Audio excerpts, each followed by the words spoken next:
बढ़ेंगे आगे। विदेश मंत्री एस जयशंकर ने पाक पर निशाना साधा है। जर्मन अखबार को दिए इंटरव्यू में जयशंकर ने कहा कि हम न्यूक्लियर जंग से बहुत दूर थे। हम अमेरिका की वजह से सीज फायर नहीं हुआ है। पाकिस्तान के अनुरोध पर यह सीज फायर किया गया है। भारत पाक सेना की सीधी बातचीत से ये सीज फायर हुआ है। हमने आतंकी ठिकानों को निशाना बनाया। पाकिस्तान में आतंकवाद एक खुला कारोबार है। पाक के पास मौजूदा कई हथियार प्रणालियां चीन की हैं। दोनों देश बहुत करीब हैं। तो यानी कि पाकिस्तान के पास जो हथियार हैं उनकी प्रणालियां पूरी तरीके से चीन की है। जाहिर सी बात है, टेक्नोलॉजी हो या फिर कोई भी क्षेत्र हो, उसमें पाकिस्तान तो अभी इतना काबिल नहीं हुआ है कि खुद से वो अपने लिए कुछ बना सके। इसलिए पूरी तरीके से वो या तो तुर्की पर निर्भर है या फिर चीन पर निर्भर है, और इसीलिए चीन जो कहता है वो पाकिस्तान करता है। और चलिए अब इसी पर अधिक जानकारी के लिए हमारे सहयोगी आदित्य का रुख करेंगे। आदित्य, विदेश मंत्री जयशंकर ने यहां पर बयान दिया है जिसमें पाकिस्तान पर निशाना साधा। जर्मन अखबार को दिए इंटरव्यू में उन्होंने कहा है कि हम न्यूक्लियर जंग से बहुत दूर थे। न्यूक्लियर जंग से बहुत दूर थे। अमेरिका ने सीज फायर नहीं कराया, खुद की बातचीत हुई, पाकिस्तान ने अपील की, तब जाकर ये सीज फायर हुआ था। स्पष्ट कर दिया है ये भारत के विदेश मंत्री ने।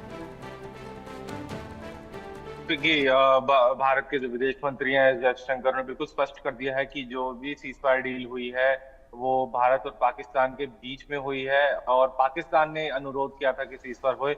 और हमने पहले भी जो विदेश मंत्रालय ने बिल्कुल ही स्पष्ट कर दिया था कि कोई भी थर्ड कंट्री इसमें इन्वॉल्व नहीं थी।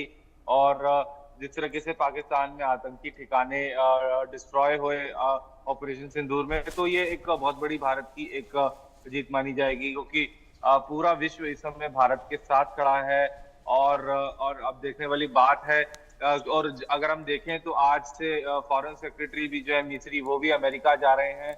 और जितनी 7 डेलीगेशन है, मल्टी पार्टी डेलीगेशन, जो इंडियन डेलीगेशन है, वो भी फॉरेन कंट्रीज में पाकिस्तान का जो नापाक चेहरा है उसको उजागर कर रही है। तो अभी साफ पे बात है कि दुनिया भी समझ चुकी है कि पाकिस्तान कितने गहरे गड्ढे में है, और पाकिस्तान जो है खुलेआम आतंकवाद को सपोर्ट करता है। और सब अब मान भी गए हैं कि ये जो पाकिस्तान है आतंकियों को संरक्षण देने का काम करता है। और बिल्कुल एमईए ने बिल्कुल ये स्पष्ट तौर पे कहा है कि ये बायलैटरल ही सब जो सीज फायर हुआ है बायलैटरली हुआ है भारत पाकिस्तान के बीच। जी बिल्कुल, इसी के साथ आदित्य, अगर बात की जाए तो फिलहाल यहाँ पर दोनों देशों के बीच को लेकर जो रणनीतियां हैं वो भारत की तरफ से कैसे देखी जा रही हैं, क्या बनाई जा रही हैं?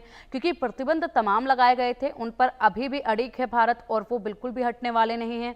ऐसे में पाकिस्तान की तरफ से उस वक्त भी जो है लगातार अपील की जा रही थी कि जो प्रतिबंध लगाए गए हैं, खास करके सिंधु जल को लेकर, उसको लेकर लगातार अपीलें जो हैं वो की जा रही थी। इसको लेकर कोई अपडेट सामने आ रहा है? कैसी रणनीति आने वाले समय में रहने वाली है पाकिस्तान को लेकर? जी पिंकी, अगर हम देखेंगे तो विदेश मंत्रालय ने ये बहुत स्पष्ट कर दिया है कि जब तक पाकिस्तान आतंकवाद को नहीं रोकेगा, जो इंडस वाटर ट्रीटी है उसको होल्ड पे रखेगा भारत। और वैसा ही अभी आगे कुछ समय तक होने वाला है कि इंडस जब तक जो है पाकिस्तान जो है जो पाकिस्तान के आतंकी हैं उनको भारत को नहीं सौंपता और टेरर पे एक्शन नहीं लेता, तो पाकिस्तान का पानी रोका जाएगा और इंडस वाटर ट्रीटी पे होल्ड लगाया जाएगा। ये साफ जाहिर कर चुका है भारत। तो अब ये देखने वाली बात रहेगी कि क्या पाकिस्तान अब इस दिशा में लेकर काम करता है। और हम बता दें कि भारत ने अपनी एयर स्पेस भी जो है बंद कर रखी है पाकिस्तानी फ्लाइट्स के लिए, और उसको और एक्सटेंड कर दिया गया अभी 23 जून तक। तो ये सारी बातें जो है एक पाकिस्तान पे अब दबाव डालने की एक कोशिश हो रही है। और जो डेलीगेशन भी है, जो फॉरेन 7 मल्टी पार्टी डेलीगेशन दूसरे देशों में गई है, वो भी अब पाकिस्तान को एक ग्लोबली आइसोलेट करने का जो प्रोसेस है वो पूरा शुरू हो चुका है। ठीक है आदित्य, बहुत शुक्रिया आपका इन तमाम बड़ी जानकारियों के लिए। और चलिए आप